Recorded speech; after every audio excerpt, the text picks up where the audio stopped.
UPI से payment करने पर क्या अब चार्ज लगेगा? संसद में सरकार ने एक ऐसा बिल पेश किया है जिसके बाद यूपीआई ट्रांजैक्शन पर एमडीआर यानी कि ट्रांजैक्शन चार्ज को लेकर के नई बहस शुरू हो गई है। इसी बीच आरबीआई गवर्नर का भी बड़ा बयान सामने आया है, जिसके बाद हर किसी के मन में कई तरह के सवाल हैं कि क्या अब यूपीआई से पेमेंट करना महंगा हो जाएगा? हर क्यूआर कोड स्कैन करने पर दुकानदारों को अलग से चार्ज देना पड़ेगा, और अगर ऐसा हुआ तो क्या इसका असर आपकी जेब पर भी पड़ेगा? चलिए, ये एमडीआर क्या है, कैसे काम करता है, इसे लेकर के लोगों के मन में क्या कुछ सवाल हैं और क्या सच में सरकार ने यूपीआई पर एमडीआर लगाने का फैसला कर लिया है, हम आपको इन सभी सवालों के जवाब देंगे इस वीडियो में। दरअसल वित्त मंत्रालय की ओर से संसद में taxation and other laws amendment bill 2026 पेश किया गया। इस बिल में payment and settlement system act से जुड़े प्रावधानों में बदलाव का प्रस्ताव है। मतलब सरकार ने ऐसे नियमों में बदलाव का प्रस्ताव रखा है जो अभी बैंक और पेमेंट सर्विसेज प्रोवाइडर को कुछ इलेक्ट्रॉनिक पेमेंट पर एमडीआर यानी कि ट्रांजैक्शन चार्ज लगाने से रोकते हैं। अगर ये बदलाव लागू होता है तो आने वाले समय में कुछ डिजिटल पेमेंट्स पर एमडीआर लगाने का रास्ता साफ हो सकता है। पहले आपको ये समझाते हैं कि ये एमडीआर होता क्या है। जब आप किसी मर्चेंट को डिजिटल पेमेंट करते हैं तो सिर्फ आपके मोबाइल और दुकानदारों के बीच ही पैसा ट्रांसफर नहीं होता। इसके पीछे bank, payment service provider, payment network और पूरा डिजिटल इंफ्रास्ट्रक्चर काम करता है।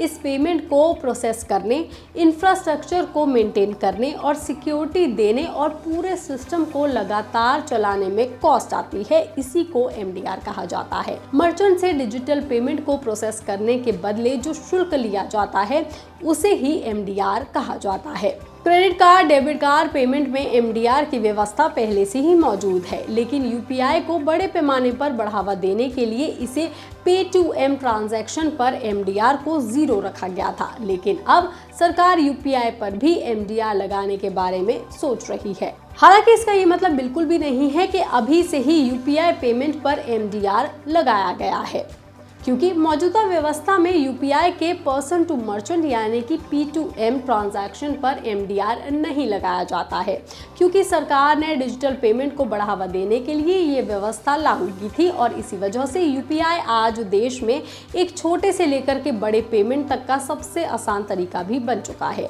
लेकिन अब सरकार इसकी ओर लाए गए इस बिल में इलेक्ट्रॉनिक पेमेंट सिस्टम से जुड़े उन प्रावधानों में बदलाव का प्रस्ताव रख रही है जो कुछ नोटिफाइड पेमेंट मोड्स पर एमडीआर लगाने से रोकते हैं। आसान भाषा में कहें तो अभी संसद में ये लागू नहीं हुआ है कि यूपीआई पर एमडीआर लगेगा ही, बल्कि कानून में ऐसा बदलाव प्रस्तावित किया गया है जिसे आगे चल करके कुछ इलेक्ट्रॉनिक पेमेंट्स पर एमडीआर लगाने का रास्ता खुल सकता है, जिसको लेकर के पिछले कई दिनों से मीडिया रिपोर्ट्स में इस तरह की बातें भी सामने आ रही थी।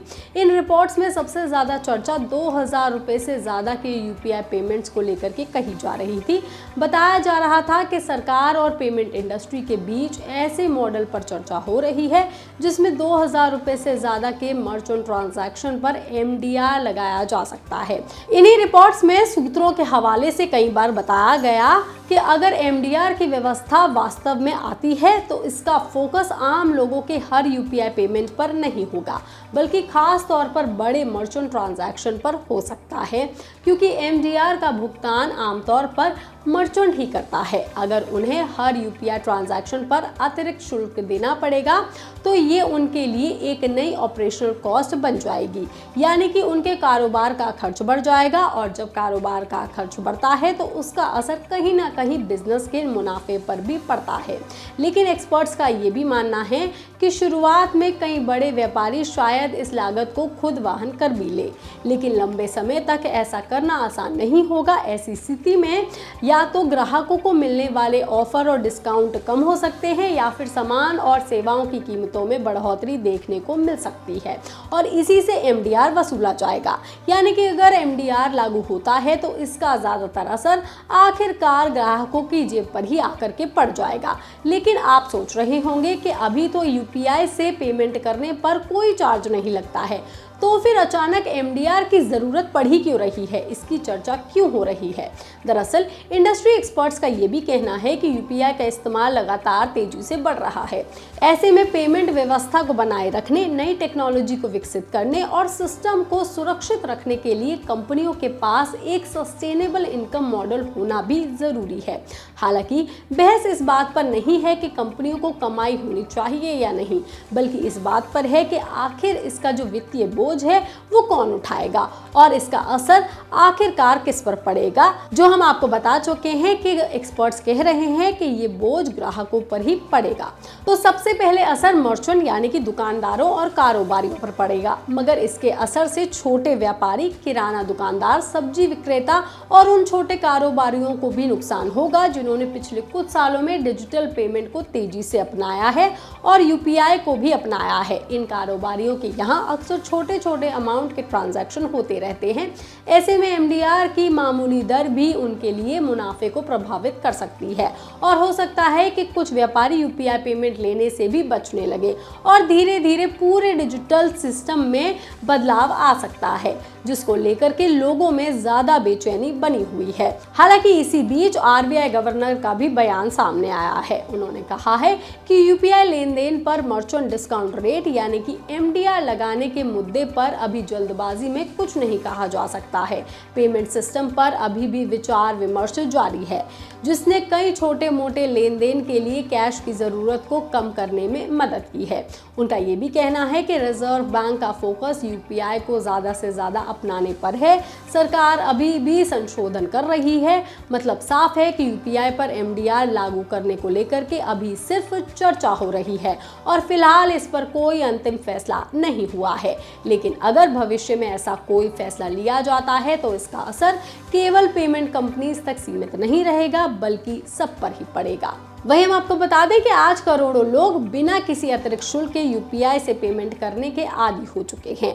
लेकिन अगर व्यापारी यूपीआई पेमेंट लेने से बचने लगेंगे या फिर अतिरिक्त लागत ग्राहकों से वसूलने लगेंगे तो लोगों का डिजिटल पेमेंट करने का उत्साह भी कम हो सकता है और इससे डिजिटल इंडिया की रफ्तार पर भी असर पड़ सकता है। मतलब ये बहस केवल पेमेंट कंपनीज की कमाई तक सीमित नहीं रह गई है, बल्कि ये भारत के सबसे बड़े डिजिटल पब्लिक इंफ्रास्ट्रक्चर यानी कि यूपीआई के भविष्य से जुड़ गई है।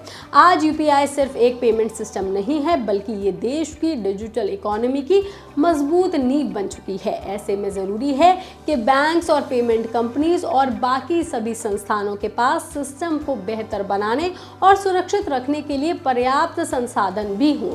लेकिन साथ ही मर्चेंट पर कारोबार का अतिरिक्त बोझ नहीं बढ़ना चाहिए, क्योंकि इसका सीधा असर आम आदमी की जेब से ही वसूला जा सकता है, जो कि एक बड़ी चिंता का विषय बन सकता है। इस पर आपका क्या कहना है, आप हमें कमेंट करके जरूर बताएं। बाकी तमाम खबरों के लिए आप देखते रहिए लोकमत हिंदी।